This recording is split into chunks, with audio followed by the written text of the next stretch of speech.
When it comes to photography and in real life, I like to try to balance things in my photographs. Like I try to have like shadows on the left and light on the right, and try to mix it up when I frame and compose my pictures.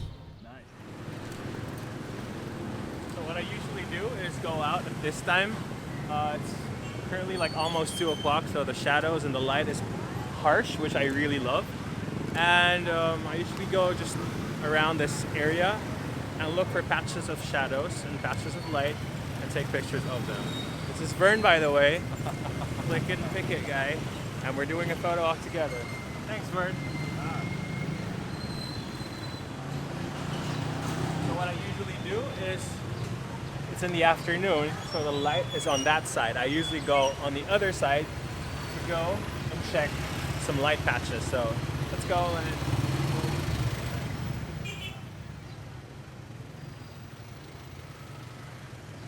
when you start taking photos on the street, especially when it's new to you, you get scared because you wouldn't know how people would react when you take their picture. But as years went by, as thousands and thousands of photos I took, I got more comfortable.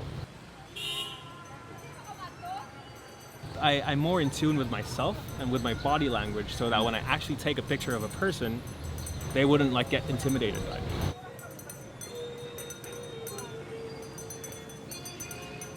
I consider myself as a documentary/street photographer. What inspired me to actually like go into shadows is Magnum Photos. Alex Webb, he's a master shadow photographer.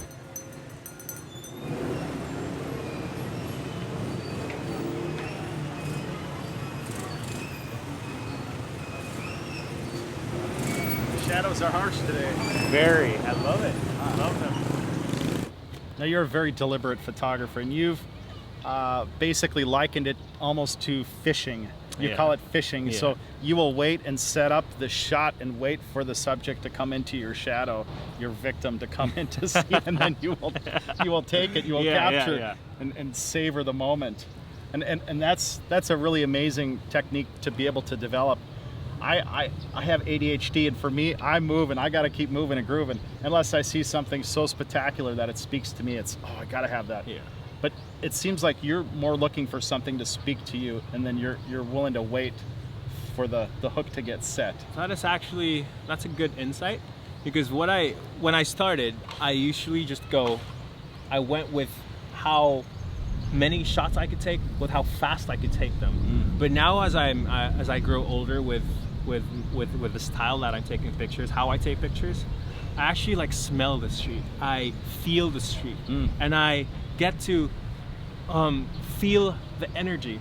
So when I do that, when I be in a specific place, in a specific frame, I actually look at the light, I look at the people, I look at the flow, and when I get everything perfect, I capture everything in that frame.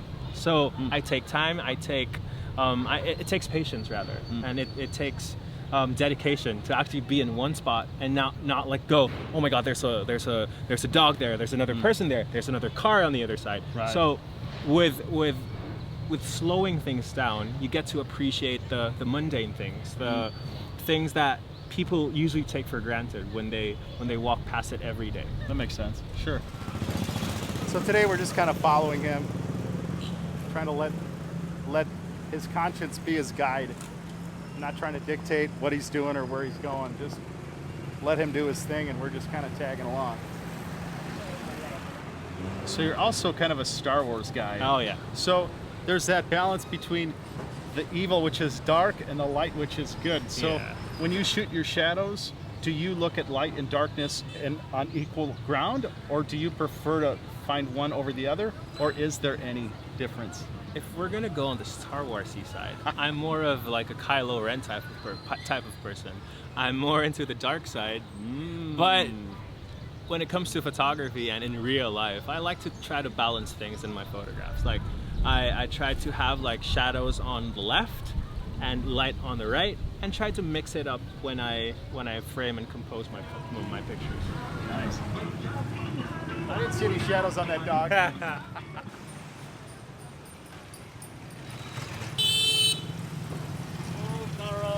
Yes, sir.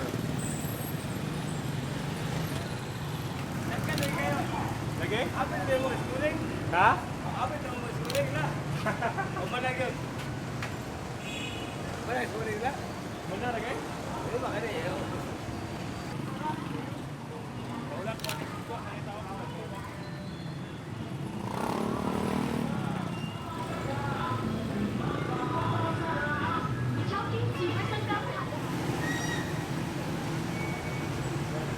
You want me to get in the sun somewhere?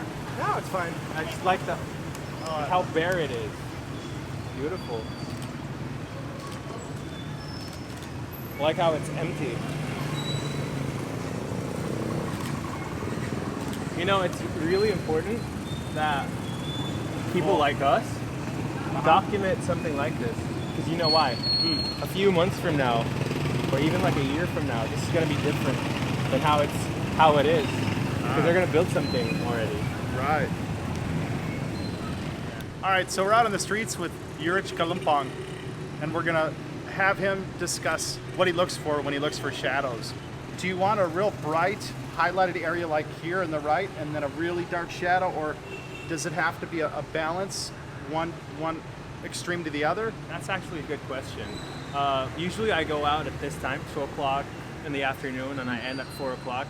During those 2 hours, the light changes drastically. Oh, it does, okay. So what I usually do is, if I see interesting patches of light and shadow, I try to study it. Meaning, if it's too harsh for me, then I go back at a later time.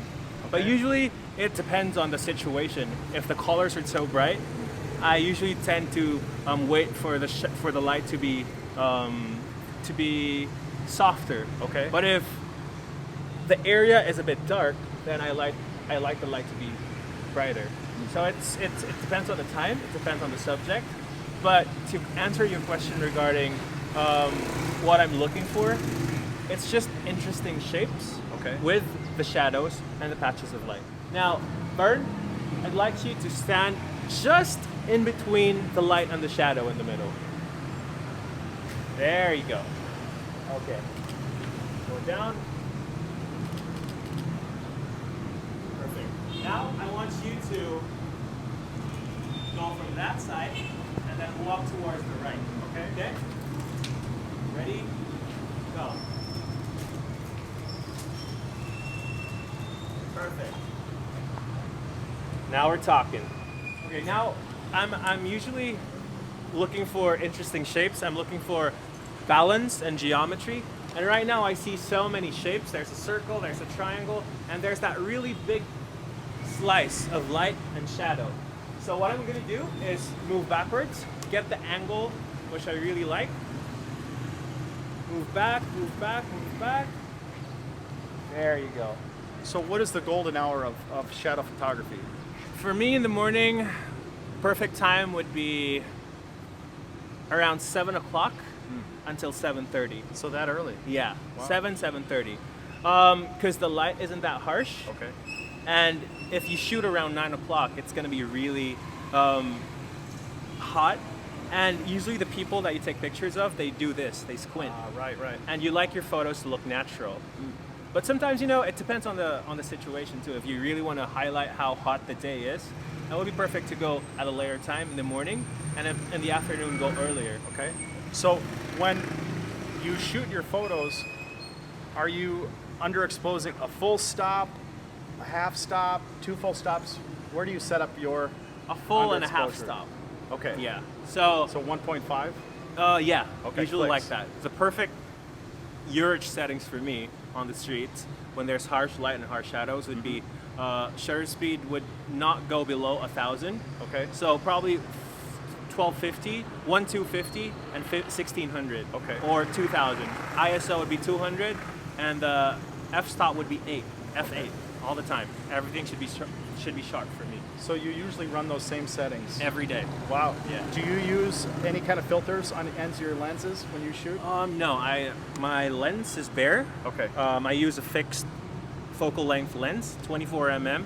I'm using a crop body sensor camera, so if you multiply that by the crop factor, I'm getting like around 36, 37 millimeter, which is perfect for me. The perfect focal length for street, for most people, for most street photographers, is 35. So this is very near that perfect focal length. So if a guy wanted to get into this kind of a setup, what is the basic cost for a basic shadow setup for doing street photography?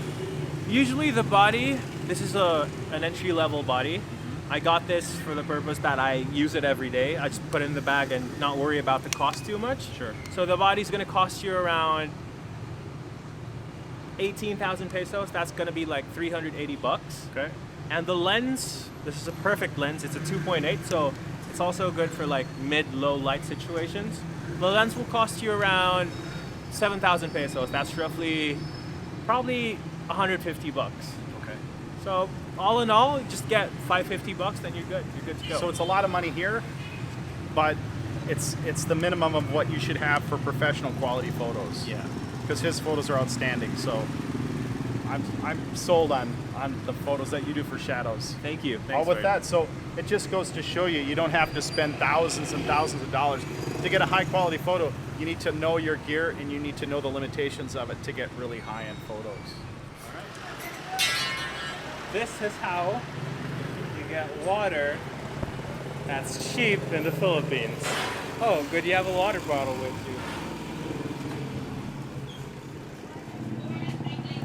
So this is a tubing dispenser. Yep. Tubing stands for water. So for a peso or two, he gets a bag full of water. Yep. And he gets to suck it up like a hot air balloon. Or a blow up balloon. Whoop. Sige,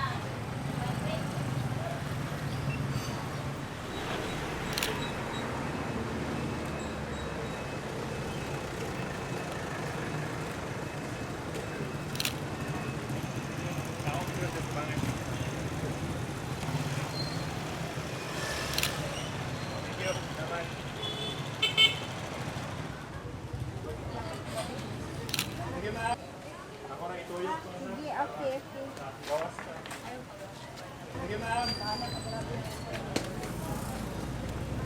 So Urich, where can people go to see your photography? I post most of my work on Instagram. It's gonna be linked down below by Vern. It's instagram.com/thefifthbeetle. So basically most of my street photography is there. If you wanna talk to me or wanna do future projects, you can contact me through Facebook as well with Urich Calumpang. Great, great. Thank you, Urich.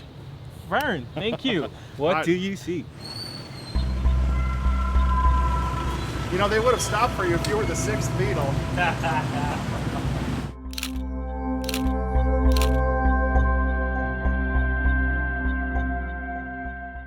Click, click, click, click, and a pick it. Click, click, click, click, and a pick it. Click, click, click, click, and a pick it. Click, click, click. All right, good job, brother. Thank you, Vern. Thank you. Thank you. Thank you. Yeah, that was cool.